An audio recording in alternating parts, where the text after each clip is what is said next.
there is a photograph that no Israeli newspaper was allowed to publish. It shows a tall, blond man in riding clothes, standing beside an Egyptian brigadier general near a military airfield outside Cairo. Both men are smiling. The general has his arm around the man's shoulder. In the background, MiG fighter jets are lined up on the tarmac. The man with his arm around the general's shoulder is a Mossad agent. The general does not know this. He believes he is standing next to a friend. Wolfgang Lotz arrives in Cairo in December 1960 with a cover story, a modest amount of operating capital, and no one on the ground who knows who he is. He is 40 years old. He speaks German, Arabic, English, and Hebrew, though in Egypt, Hebrew is the one language he will never use. He checks into a hotel, orders breakfast, and begins the patient, methodical work of becoming someone he is not. The someone he is not is named Wolfgang Lotz. Former Wehrmacht captain. Veteran of Rommel's Afrika Korps, horse breeder by trade, having spent 11 years in Australia raising thoroughbreds before deciding, on the kind of whim that wealthy men with no obvious obligations can afford, to return to the land where he had once fought. Egypt, where the desert light is the same, where the air has the same particular weight, where a man with war stories and good horses can find his people without trying too hard. Everything about this identity has been constructed over 2 years. The accent is right. The posture is right. The references to specific engagements in the North African campaign. Engagements Lotz knows not because he was there, but because he spent months interrogating German prisoners of war who are deployed with the ease of a man recalling his own past. He is by any measure convincing. What he is not, and what no one in Egypt knows or suspects, is Ze'ev Gur-Ari, Israeli army major, son of a Jewish actress from Mannheim, Haganah member at 15. A man who has spent his adult life in the service of a state whose existence Egypt considers an ongoing offense against the natural order of the region. He carries this other self the way a man carries a concealed weapon. Not visibly, not anxiously, simply always. Something for you before we go further, since you clearly cannot get enough of stories like these. Our limited edition ebook covers the operational architecture of Mossad's deep cover programs, the legends, the platforms, the social infiltration methods, and the cases that show where this kind of work could and could not survive. Scan the QR code on the screen or click the link in the description. Then stay with us. This story is just getting started. The reason Mossad needs a man in Cairo in 1960 is not, at its core, about soldiers or tanks or the Suez Canal. It is about Germans. Natzer has made a deal. Dozens of former Wehrmacht scientists, men who spent the Second World War designing rocket systems for the Third Reich, and who emerged from it unemployable in their own country, but very much in demand elsewhere, are now living in Cairo, working in classified facilities on long-range ballistic missiles. Egyptian state radio broadcasts, with a regularity that Israel finds impossible to ignore, that these missiles will soon be capable of reaching any point south of the Mediterranean. Tel Aviv is south of the Mediterranean. Mossad has tried the conventional approaches. The scientists are insular, cautious, protected by Egyptian military security, and largely inaccessible through the channels that intelligence services typically use. What Mossad needs is not an operative. It needs a social phenomenon, a man who moves through the relevant circles so naturally that the circles do not notice him moving through them. Lotz is chosen for reasons that are partly tactical and partly biological. He has Aryan features. He is uncircumcised, his mother was Jewish, his father was not, and the family had assimilated past the point of religious observance. In the event of capture, a physical examination will not expose him as Jewish. His handlers understand, without stating it plainly, that this anatomical detail is the difference between a life sentence and a death sentence. He is also genuinely a gifted horseman.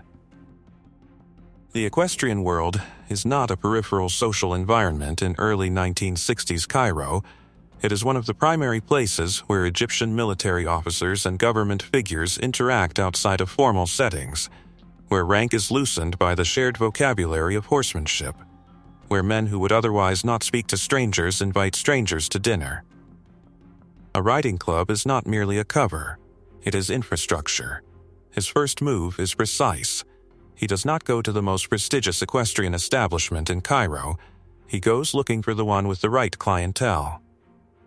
He finds a club attached to the Egyptian cavalry, the kind of place where senior military men stable their personal horses and spend their leisure hours in the company of people who understand what a good animal is worth. Lotz rides well. He spends money on high-quality horses. He carries himself with the particular ease of a man who has never had to prove himself to anyone because the proof is always already visible. Within weeks, the Egyptian chief of police, a man named Gahorab, introduces himself. This is not an accident. It is also not entirely a plan. It is the product of a cover story that has been calibrated precisely for this environment, encountering exactly the kind of person it was designed to attract. Gahorab is charmed. He is, in the way of men in powerful positions, who spend a great deal of time being treated with careful deference, disarmed by someone who treats him like an equal, rather than a superior. Lotz files the friendship carefully. He does not push it. He entertains. He listens. He is generous with time and with money in the unpressured way that makes generosity feel like character rather than calculation. Word moves through Cairo's upper circles quickly when there is something worth moving. A German in town. An officer, not entirely respectable in the attractive way that interesting men never are entirely respectable, who rides beautifully, spends freely, and has no obvious agenda. The invitations begin. What Lotz does not tell his handlers, and what they do not yet know to ask, is that he has made a decision on the Paris to Munich Express that has materially changed the shape of the operation. Her name is Waltraud Martha Neumann, East German by origin. Sharp, adaptable, traveling to see her parents. He meets her on the train returning from his June 1961 debrief with Mossad, a meeting at which his handlers gave him money, a transponder, and explicit instructions about maintaining operational security, and decides, without clearing it through any channel, to marry her. He is already married. To Rivka, an Israeli woman living in Paris with their son. Waltraud does not know any of this. She knows a charming, wealthy German man with a horse farm in Cairo and an easy relationship with comfort and good wine. She knows he wants her to come back with him. She agrees. Mossad, when it learns what has happened, is furious in the measured, institutional way of an organization that cannot afford to let its fury show. An unauthorized civilian inside a deep cover operation is a threat that cannot be fully quantified. If she says the wrong thing to the wrong person.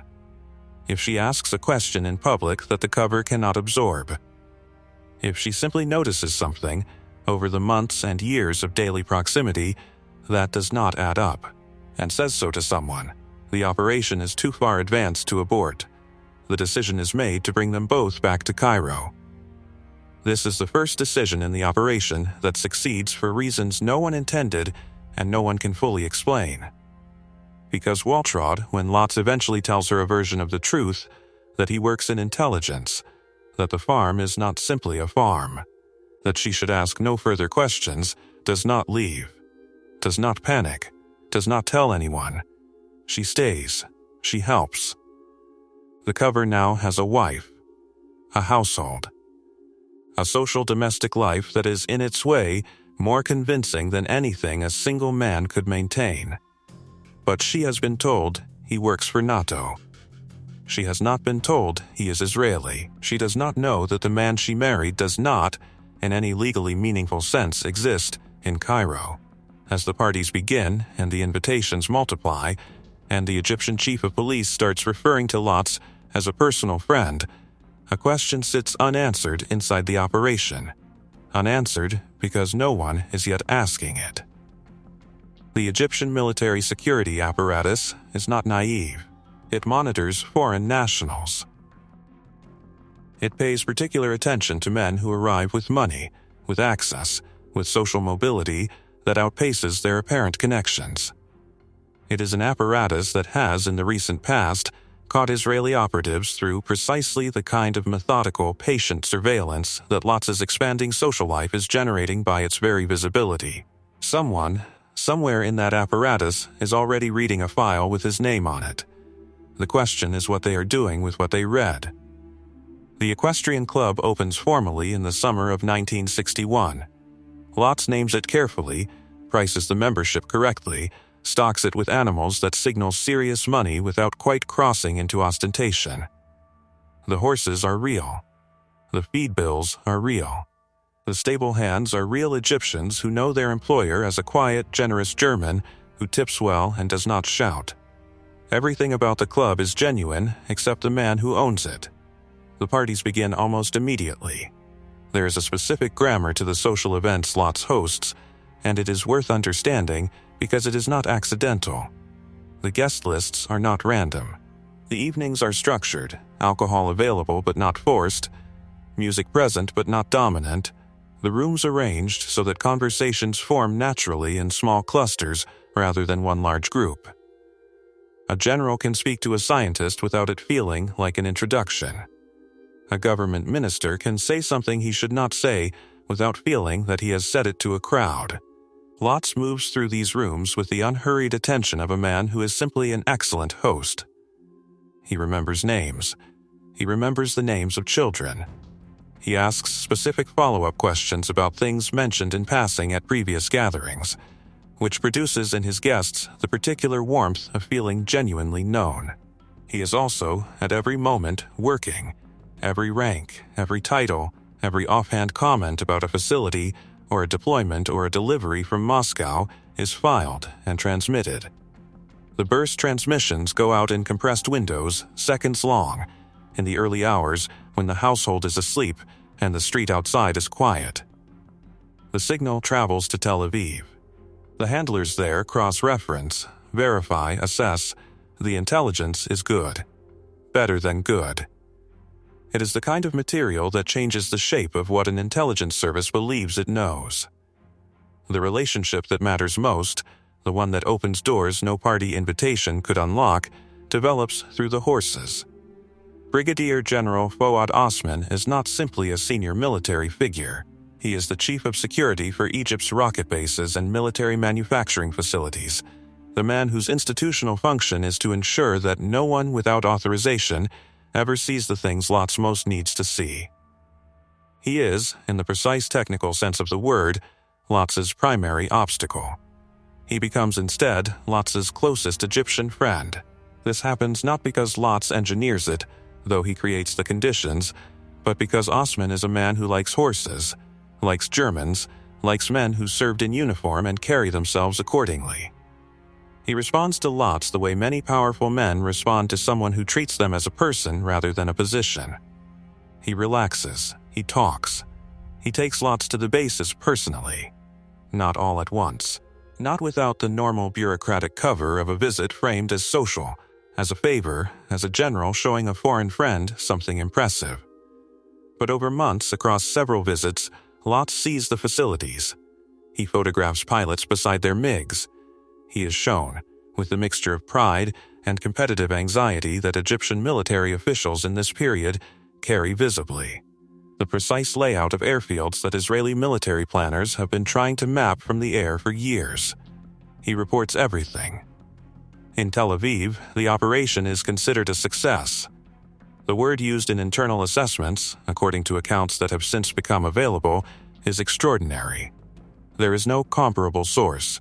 There is no other single agent producing intelligence of this quality and specificity from inside the Egyptian military structure. Lotz is referred to, by the handlers who know him best, as the Eye of Tel Aviv in Cairo. He is also, in a way that the handlers do not fully acknowledge, and perhaps do not fully see, becoming something else. A man who spends 4 years as someone he is not, does not remain unchanged by the experience. The identity does not stay on the outside. It migrates inward, gradually and then completely, until the border between the role and the self becomes something that requires conscious effort to locate. Lotz entertains Egyptian generals as Wolfgang Lotz. He rides as Wolfgang Lotz. He wakes in the morning in a Cairo villa beside a German woman who knows a partial truth about him, in a city where he is known and liked and trusted, and the man who wakes up is, in every functional sense, Wolfgang Lotz. Ze'ev Gurarie is a name on documents in a file in Tel Aviv. This is not a psychological collapse. It is something more precise and more dangerous than that. It is the gradual assumption of authority that comes with operating alone in a high-stakes environment for an extended period. The handlers give him instructions. He reads them, incorporates what he agrees with, and sets aside what does not fit his understanding of the situation on the ground, which is, by now, considerably better than theirs. The letter bombs are the clearest expression of this drift. The German scientists are the original purpose of the operation. Identifying them, documenting their work, enabling Mossad to apply pressure, these are the mission objectives as originally stated. Mossad's approach to pressure is coordinated. Threatening letters. Financial inducements. Targeted operations against specific individuals, planned and authorized through proper channels. Lotz compiles the list. It is comprehensive. Names, assigned projects, Cairo addresses, family locations in Germany and Austria. He sends it to Tel Aviv. He watches, from inside Cairo's social world, as the scientists continue their work. He decides this is not sufficient. Without informing his handlers, without requesting authorization, without any apparent awareness of the operational risk he is creating, he builds and mails letter bombs to a number of the scientists. The devices are imprecise. Several do not reach their intended targets. Some detonate in locations that kill Egyptian civilians, men and women who have no connection to any weapons program, who are simply in the wrong building at the wrong time. The scientists are shaken, but not deterred. Egyptian security around the facilities tightens. The scientists become more insular, harder to monitor, embedded deeper inside a protective apparatus that is now on heightened alert. The mission objective is not advanced. It is set back. And Mossad does not know he has done it. This is the fracture point. Not the one that ends the operation, that comes later from a different direction, but the one that reveals something about the nature of what has been built in Cairo. Lotz has stopped being an instrument. He is making decisions that affect the safety of civilians, that alter the operational environment, that create risks his handlers cannot assess because they do not know the risks exist. He is, by this point, running something that resembles his own parallel operation, shaped by his judgments, his frustrations, his sense of what the mission requires. A man who can convincingly become someone else can also convincingly become his own authority. There is a meeting in Paris, one of the periodic debriefs at which Mossad handlers review the operation's direction and assess whether to continue. The records of what was discussed at these meetings are not fully available. What is known is that questions were raised, not about Lotz's loyalty, not about the quality of the intelligence, but about the sustainability of the operation, about exposure risk, about whether a single agent embedded this deeply, for this long with this level of social visibility, was approaching the point at which continued operation created more danger than value. The discussion of whether to pull him out is real. It happens more than once. Each time the decision is made to continue. The intelligence is too good. There is no replacement. The network of relationships he has built cannot be reconstructed from scratch, and to attempt it would raise exactly the questions in Egyptian security that the operation has so far successfully avoided. He goes back to Cairo. What Mossad does not know, and what becomes clearer only years later in fragments of Egyptian testimony that surface in interviews and declassified documents, is that the Egyptian security apparatus has not been entirely static during these 4 years. There are records of internal queries. Questions raised about a specific German national whose social mobility has been noted as unusual. Not flagged as a threat, not yet, but noted in the way that security services note things that do not fully compute, filed away for later review. Someone in Egyptian intelligence is building a picture. The picture is incomplete. But it exists, and here is what the operations architects in Tel Aviv have not adequately accounted for. The most dangerous moment in a long-term deception is not when the cover is thin. It is when the cover is thick. When the operative is so embedded, so trusted, so socially real, that the exposure, if it comes from somewhere unexpected. Not from a documents check or a border crossing.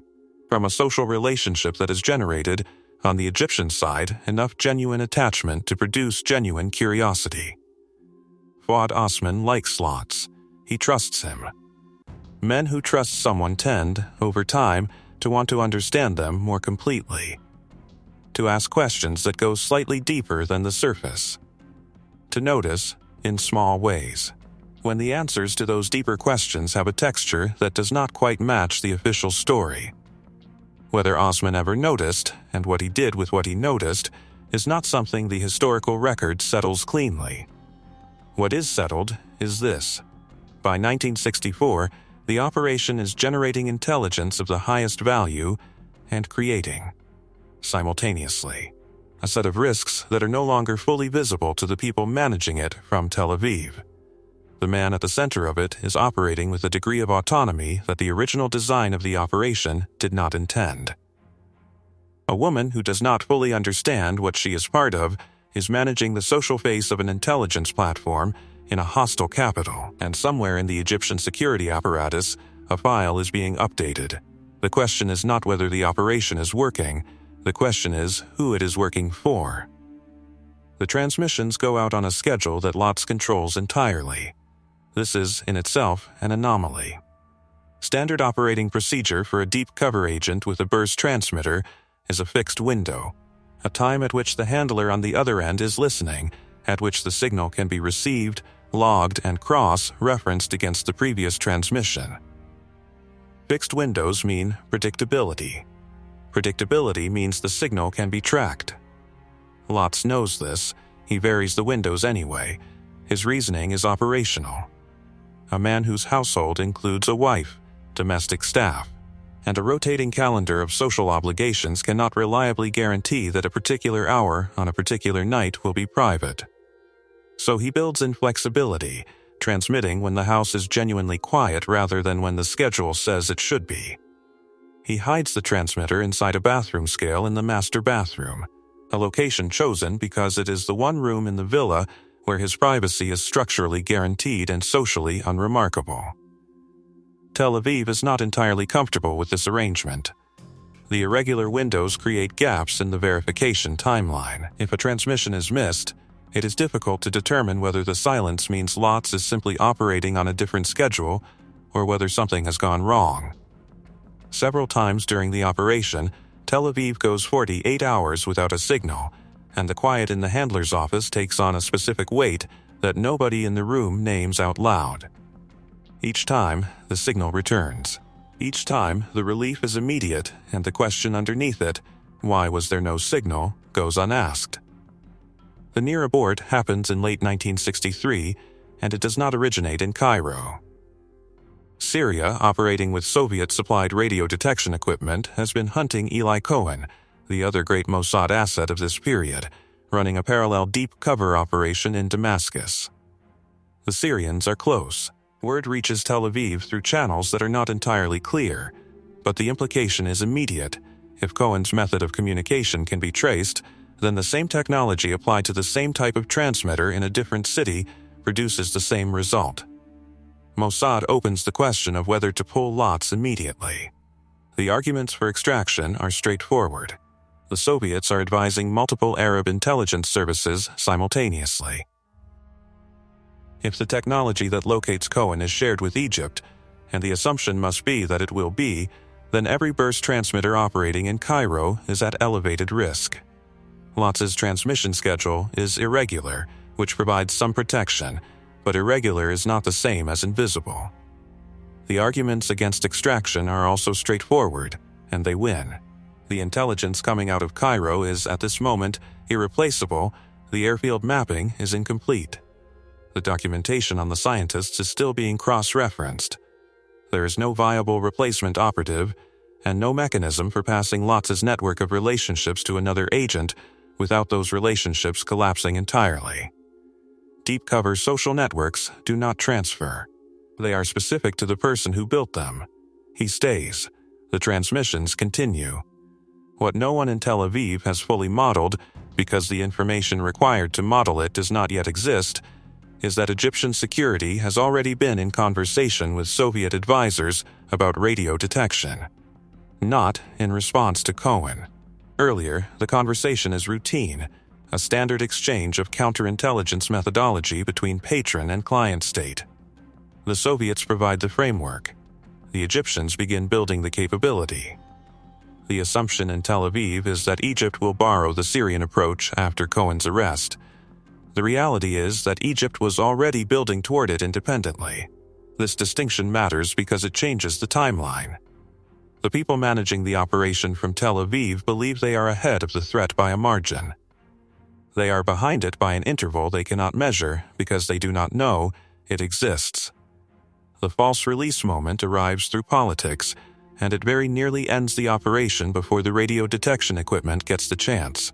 In late 1964, Nasser is under pressure from the Soviet Union to receive East German President Walter Ulbricht on a state visit.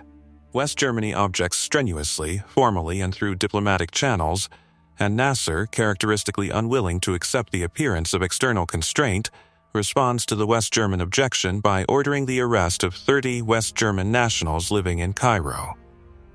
The arrests are for show. The Egyptian government informs the West German ambassador through back channels that the detainees will be held briefly and released without charge. It is a political gesture, not an intelligence operation. Lots is on the list. So is Faltraud. When the security police arrive, Lots does not know about the back-channel communication with the West German ambassador. He does not know this is a political arrest with a predetermined release. What he knows is that Egyptian security has come to his house, and that the transmitter is in the bathroom, and that if this is a real intelligence operation rather than a political gesture, the next few hours will determine whether he lives or dies. He makes a decision in the space of approximately 30 seconds. He cooperates fully. He presents his documents. He is voluble, relaxed in the way he has trained himself to appear relaxed, and entirely Wolfgang Lotz, a grieved German national, former officer, a man who does not understand why he is being detained, but who has absolutely nothing to hide. Waltraud is taken separately. This is the moment he has been most afraid of, not his own interrogation, but hers. She knows enough to be dangerous. She knows that the farm is not simply a farm, that her husband's work is not simply social, that there are things in the house that should not be in the house. She does not know the full architecture of what she is living inside, but she knows enough. She holds. She is, in the interrogation that follows, confused, upset, and entirely convincing as a woman who has been caught in something she does not understand. Because she genuinely does not understand most of it. Her performance is not a performance. It is the authentic response of a person operating at the outer edge of their knowledge. They are held for several days. The transmitter is not found. The arrest, as promised, goes nowhere. They are released. The release is the most dangerous moment of the entire operation, though it does not feel like one. Lotz returns to the villa with the specific lightness of a man who has passed through a threat and come out the other side. The relief is genuine. The assessment he makes, that the arrest was political, that Egyptian security has not flagged him, that the operation can continue, is correct. But the relief produces something else, something quieter and more corrosive. A man who has survived a close approach by the thing he fears most tends, afterwards, to calibrate his assessment of his own security upward. He has been tested and not broken. The cover has been exposed to direct contact with Egyptian authorities and has held. The natural conclusion, not an irrational one, is that the cover is stronger than he thought. He becomes, marginally but measurably, less cautious. The transmission windows, already irregular, become slightly more frequent. The hosting of parties, already extensive, expands.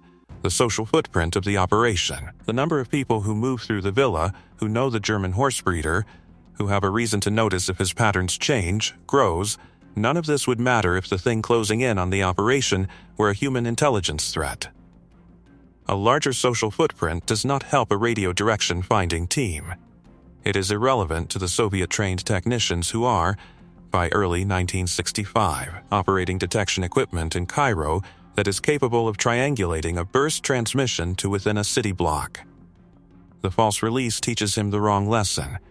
He concludes that he has navigated the threat. The threat he has navigated and the threat that is actually present are not the same threat. The scale in the bathroom continues to transmit. In January 1965, Lotz attends a party at the home of Fuad Osman. The evening is like dozens of evenings before it. Senior Egyptian military figures, government functionaries, a few foreigners who have been sufficiently vetted by association. Someone shows photographs of a recent exercise. Someone else discusses the delivery schedule for new Soviet equipment. Lotz listens with the practiced ease of a man who is simply making conversation. He transmits what he hears 4 days later. He does not know that the transmission is logged. He does not know that the Soviet detection team has been narrowing its search grid for 11 days. He does not know that the grid now covers, among other locations, the Zamalek district. He makes himself another coffee. He checks on the horses. He reviews his guest list for the following week. The operation is, by every measure he can apply from inside it, running well. The arrest on February 22, 1965, takes 11 minutes. From the moment the door comes off its hinges to the moment Lotz is sitting in a chair with his hands visible and Egyptian security personnel moving through every room of the villa. 11 minutes pass. In that time, the transmitter is found. The scale is opened. The device inside it is photographed, catalogued, and removed. Lotz watches this happen from the chair. He has, in the 30 seconds between hearing the door and sitting down, made the decision that will determine whether he lives. He will confess to being a spy. He will not confess to being Israeli. He is Wolfgang Lotz, a German who was approached by Israeli intelligence and offered funding for his equestrian club in exchange for information. He was greedy. He was foolish. He is deeply regretful. This is not a desperate improvisation. It is a contingency that has existed at the back of his mind for 4 years, refined through 1,000 small moments of rehearsal that he has never acknowledged to anyone as rehearsal. The confession is calibrated to give the Egyptians a story they can close, a mercenary crime, a financial transaction, a German who made a bad choice, rather than the story that would require them to execute him. He delivers it under physical coercion across multiple interrogation sessions without material deviation. It holds. What the arrest reveals first is not the spy. It is the 4 years of decisions that preceded the arrest. The letter bombs are discovered during the investigation. Egyptian authorities piece together the timeline, the scientists who received threatening letters, the devices that detonated, the civilian casualties that were attributed at the time to parties unknown. The connection to Lotz is established. This is not, at trial, the central charge. But it is present in the record. It means that the operation conducted from the Cairo villa did not produce only intelligence. It produced dead Egyptian civilians. People who had no relationship to any weapons program, no knowledge of any Mossad operation, no role in the conflict between Israel and Egypt. They died because an intelligence officer made a unilateral decision that his handlers had not sanctioned and that the operational framework explicitly did not contemplate. Mossad learns about the letter bombs from the Egyptian investigation, not from Lotz. He had not told them. For more than a year, the organization that financed and directed the operation had been unaware that one of its agents was conducting a separate, unauthorized campaign from inside their platform. The intelligence had been real. The relationship network had been real. And running alongside all of it, invisible to the people responsible for it, had been something else entirely. The trial proceeds with the specific theater of a proceeding whose outcome has been decided before it begins, not by the court, but by the political calculus above it. Lotz and Waltraud are convicted. He receives a life sentence. She receives 3 years. The sentences are structured to fit the German mercenary narrative, proportionate to that crime, and only that crime. Not proportionate to what an Israeli intelligence officer who spent 4 years penetrating Egypt's military establishment at the highest social level would ordinarily receive. The anonymous letter arrives at a critical moment in the proceedings, naming him correctly: Ze'ev Gur Ari, Israeli, Jewish, an IDF major. The court reads it, accepts it as factual, and then announces that it has found Lotz's own testimony to be true. The Egyptians cannot afford what admitting the truth would cost them. The generals who escorted him through missile bases, the chief of police who drove him personally from the airport, the senior officials who attended his parties and told him things over drinks that they should never have said to anyone. The institutional embarrassment is too severe. The official record is adjusted to fit the story that causes the least damage. He is a German. He spied for money. He is in prison. The exchange that brings him home is negotiated in the aftermath of the Six-Day War, a war whose opening hours were shaped in ways that are now broadly accepted by military historians by the intelligence he provided. Israel's destruction of the Egyptian Air Force on the ground on June 5, 1967, before a single Egyptian pilot could reach altitude, was not a guess or a gamble. It was the product of precise knowledge, which airfields held operational aircraft, which held decoys, how the Egyptian air defense system was structured, where its gaps were. This knowledge came from multiple sources. One of them was a bathroom scale in a villa in Zamalek. The exchange is structured simply. Lotz and Waltraud, along with a small number of other Israelis held in Egyptian custody, are returned. In exchange, Israel releases 4,000 Egyptian prisoners of war. 9 of them are generals. The arithmetic has a particular quality that the official Israeli accounts of the period tend not to linger on.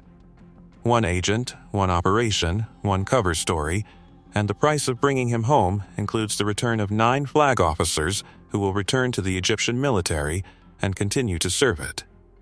This is not the framing of a clean success. It is the framing of a transaction whose full costs were distributed across time in ways that no one had entirely anticipated when the operation began. He returns to Israel. He does not stay long. Waltraud dies in 1973. Without her, without the woman who had been, for 8 years, the human architecture of the life he was living, there is no remaining structure in Israel that fits the shape of who he has become.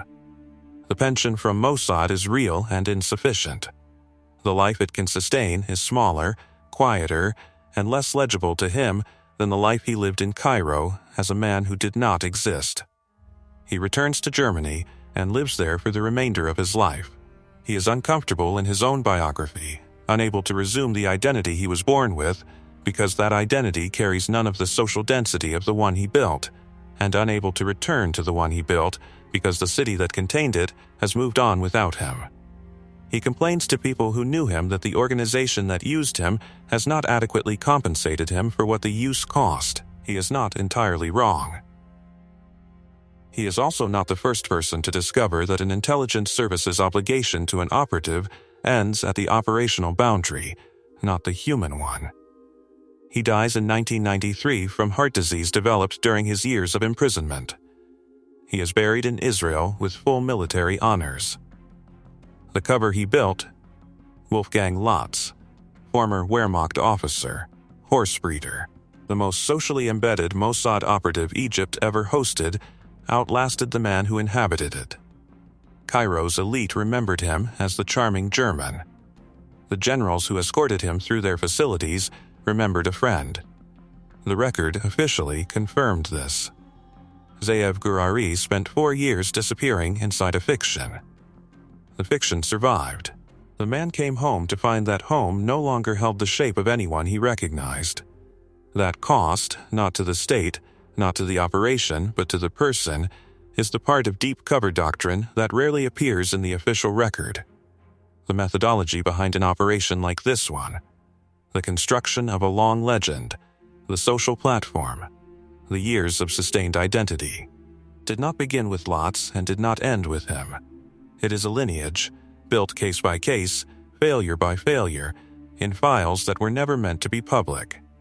Some of those cases, the ones that show how the doctrine was built and where it broke, are in what we put together in the ebook linked in the description below. The ebook covers the operational architecture of Mossad's deep cover programs, the legends, the platforms, the social infiltration methods, and the cases that establish the boundaries of what this kind of work could and could not survive. The link is in the description.